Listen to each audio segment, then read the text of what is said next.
Sénégalais yëpp ñuy seetaan di wax ni que bés yu ni mel jàppoon na ni wéy na ci sax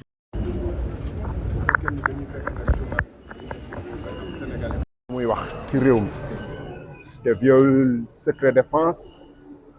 violewul benn texte boo xam ne mun nañ ci teg loxo muy wax xalaatam di joxe gis-gisam ci lu xew fekkee ni journaliste boobu dañ koy tere wax mooy dañu ne journaliste dee te jeex ndax journaliste mooy lan lu ko tax a jóg mooy feeñal li nga xam ne nguur gi bugg ko buggul mu feeñ loolu mooy réewu monde bi yëpp àddina bi moom wërgal këm journaliste cëram ak njëriñam cim réew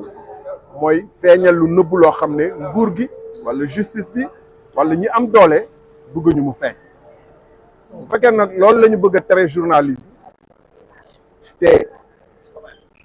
ñi Babacar ak Maïmouna Ndour tere ko pour mu wax tëjugu ko jox ko kàddu pour mu waxee gis-gisam alors que yàgg nañ ko tuumal moom Madiambal di ko attaqué ci ay chaîne moom mu am droit wax gis-gisam ak position ci mbir mi te sénégalais yi soxla ko dégg it bu fekkee loolu la dañu ne c'est la fin du journalisme benn donc gis ngeen attaque massive bu ñu def contre la presse 7TV RFM ça veut dire que bu ko keneen defoon démb c'était Public SN bu ko keneen defoon it ñu def ko bon venant d'un régime boo xam ne ñoom loolu moo leen may doole ñu ngi fàttaliku fii ci affaire Adji Sarr bi dafa am un capitaine de gendarmerie bu toog di commenter PV enquête ñu gis ay journalistes yoo xam ne tey ñu ngi jéem a joxe leçon de morale ndax féete nañu beneen côté di commenter PV di ko joxe secret d'instruction di ci wax lu sore mun nañ fàttali que Dakar Matin rôle bu mu ci joué woon mun nañ fàttali yeneen journaliste rôle yu ñu ci joué woon loolu démb la woon il y a 2 ans ci ginnaaw loolu mooy secret d'instruction mooy PV wu gendarmerie boo xam ne c'est confidentiel warul génn ñu joxe ko gis nañ fi ku ñu àtte Ousmane Sonko pour ne pas le nommer bu dem Ziguinchor toog def interview 1 heure bu ñu tëjoon instant boobu même yow saa yu ne nga soppeeku ñaari situation yu bokk mënul am mais ñun principe bi la ñuy wax principe mooy nañ ñu wax Maïmouna Ndour wala Babacar Fall ban texte la ñu violé def lu neexul nguur wala def lu arrangé wul nguur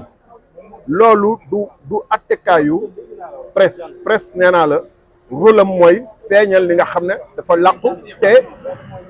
yoon terewul ku ko feeñal nañ wax ci li Madiambal wax maintenant nag mun naa comprendre man Madiambal li mu wax arrangé wul régime bi particulièrement premier ministre bi parce que am na yu mu junj bu dee nekk na dañ ci war a enquête sax ba xam nu mu demee loolu arrangé wul premier ministre bi bëggul ku ko wax bu fekkee nag moom bu bëggul lu ñu wax dara rek duñ ko wax ci télé ak rajo yi mooy li ma leen wax c'est la mort du journalisme waaye nag du lu ko neex la ñu war a def du lu ko naqari tamit la ñu war a wax dañu war a xool lan la sénégalais yi bëgg dégg te mu dëppoog loo xam ne tamit yoon terewu ko man nag gis gu ma fi lu fi yoon tere. li xew tey ndax jàpp nga ne un simple acte de justice la wala li nga xamante ne moom mooy atteinte à la liberté d'expression. vengeance la acte de vengeance la acte de ragal la que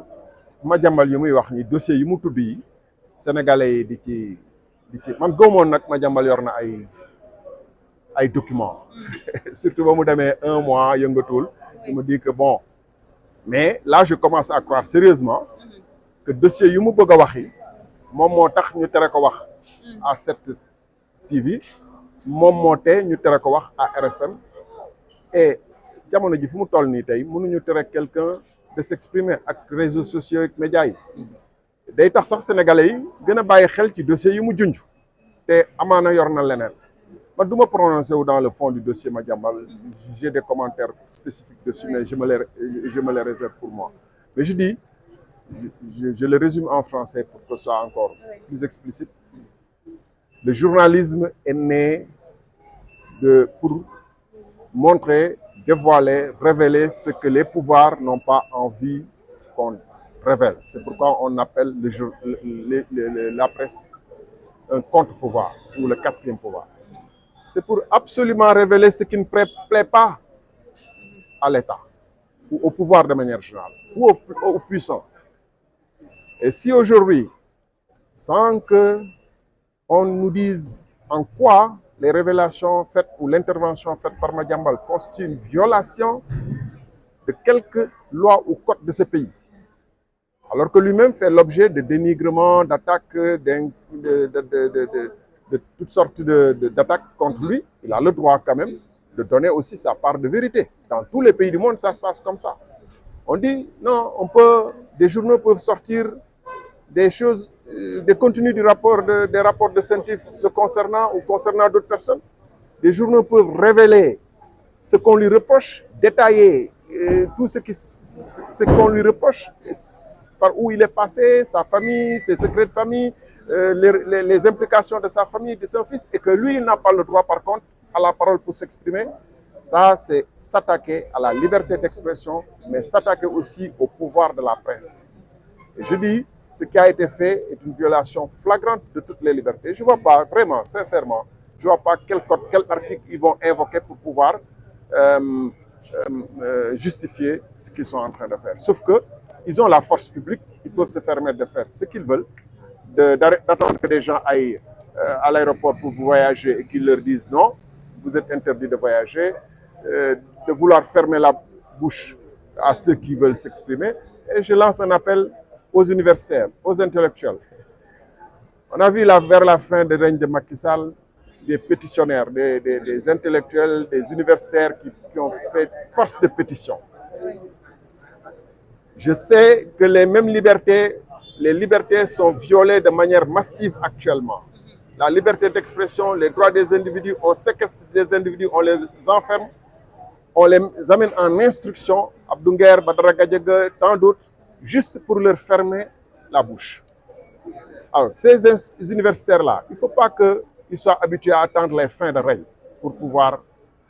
encore lancer des pétitions. Quand ils savent que le régime est définitivement perdu, la page est définitivement perdue. C'est maintenant, quand la dictature veut prendre racine, avant qu'elle ne prenne effectivement racine et qu'elle ne s'incruste, c'est maintenant qu'il faut agir. Si on parle au nom de principes et de liberté et de droit. Mais attendre que ce soit flagrant et massif, c'est trop tard. Ce que je voudrais ajouter par ailleurs, c'est que la situation au Mali, je regrette et nous faisons œuvre de solidarité avec les Maliens, le peuple malien.